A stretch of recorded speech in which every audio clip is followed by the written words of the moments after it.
नमस्कार। आज हम फिल्म कला के एक बहुत ही कह सकते हैं चर्चित गीत पर बात करने वाले हैं। बिखरने का मुझको शौक है बड़ा। हम इसके बोल, इसका संगीत, इसकी गहराइयों में थोड़ा उतरने की कोशिश करेंगे। हाँ बिल्कुल। हमारे पास इसकी क्रेडिट्स हैं और कुछ ज़रूरी लाइंस भी हैं, तो कोशिश यही है कि इस गाने की जो आत्मा है उसे समझें। तो लिखने वाले हैं वरुण ग्रोवर, संगीत अमित त्रिवेदी का है और गाया है स्वानंद किरकिरे, शाहिद माल्या और शिरीषा भगवतुला ने जी। और वो एक लाइन है इसकी, बिखरने का मुझको शौक है बड़ा, समेटेगा मुझको तू बता जरा। मुझे लगता है इसी एक लाइन में ही शायद सब कुछ है ना? बिल्कुल बिल्कुल। ये लाइन ही अपने आप में बहुत कुछ कह लेती है। एक नाजुक सा एहसास है, एक तरह की कमजोरी शायद, या बिखराव, लेकिन उसे अपनाने की बात है।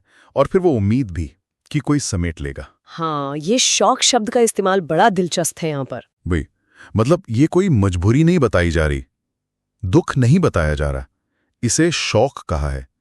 ये शब्द बहुत मायने रखता है। ये सिर्फ एक कमजोरी का बयान नहीं है। ऐसा लगता है जैसे उस बिखराव को जानबूझकर अपनी मर्जी से अपनाया जा रहा हो।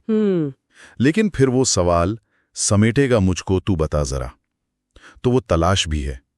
वो किसी के सहारे की, किसी के जुड़ाव की जरूरत भी उतनी ही सच्ची लगती है। हाँ, ये जो कॉन्ट्रास्ट है ना, कि एक तरफ बिखरने का शौक और दूसरी तरफ समेटे जाने की उम्मीद, ये बड़ा सोचने पर मजबूर करता है। क्या ये सच में शौक है या मतलब दर्द को कहने का एक पोएटिक तरीका? वरुण ग्रोवर के शब्दों में अक्सर ऐसी कई परतें होती हैं। सही कहा, हो सकता है ये कहने का अंदाज हो। और फिर वो लाइन आती है, डूबती है तुझमें आज मेरी कश्ती। तो यहाँ बिखराव सिर्फ टूटना नहीं रहा, ये किसी और में जैसे घुल जाना, खो जाना बन गया है। बिल्कुल। अब ये सिर्फ एक अंदरूनी मामला नहीं रहा, ये एक रिश्ते के, एक कनेक्शन के कॉन्टेक्स्ट में आ गया है। और यहीं पर अमित त्रिवेदी का संगीत वो कमाल करता है। हाँ, म्यूजिक की बात करें वो सिर्फ एक माहौल नहीं बना रहा, वो उस एहसास को जैसे आवाज दे रहा है। अगर ध्यान दें तो संगीत में एक ठहराव सा है, एक धीमी सी लहर है जो उस डूबने और बिखरने वाली जो फीलिंग है ना उसको पकड़ती है। शायद वो धीमा पियानो है या स्ट्रिंग्स का इस्तेमाल, वो उस धुंधलेपन को, उस नाजुक से एहसास को उभारता है। हाँ, और आवाजें, शाहिद माल्या की आवाज में एक अजीब सी कशिश है और शिरीषा भगवतुला की आवाज में वो मासूमियत कह लें या शायद एक इंतजार सा। जब वो गाते हैं ना, खो रहे हैं दोनों एक दूसरे में, जैसे सर्दियों की शाम में धुआं।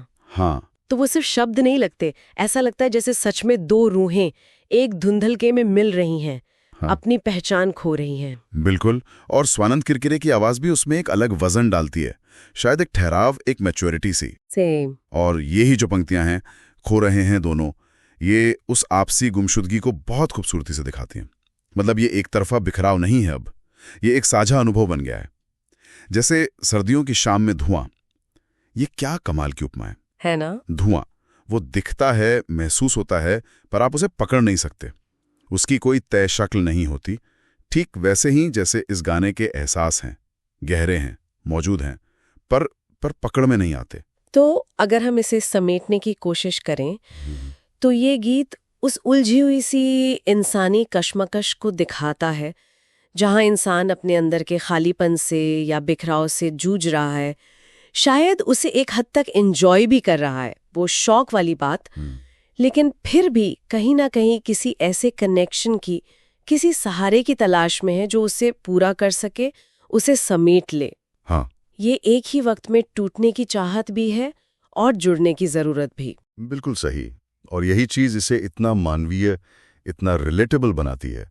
वरुण ग्रोवर के शब्द, अमित त्रिवेदी का संगीत और फिर गायकों की आवाजें, ये तीनों मिलकर इस मुश्किल से एहसास को बड़ी ईमानदारी से और बहुत खूबसूरती से हमारे सामने रखते हैं।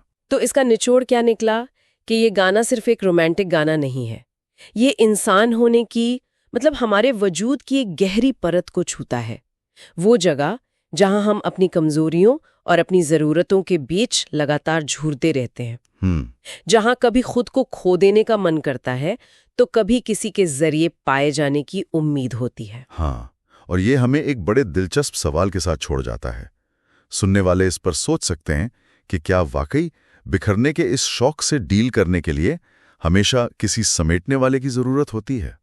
या फिर क्या उस बिखराव में ही, उस अकेलेपन में, उस धुंध में खो जाने में भी अपने आप में कोई मतलब हो सकता है? कोई सुकून या कोई ऐसी खूबसूरती जिसे किसी सहारे की जरूरत ही ना हो?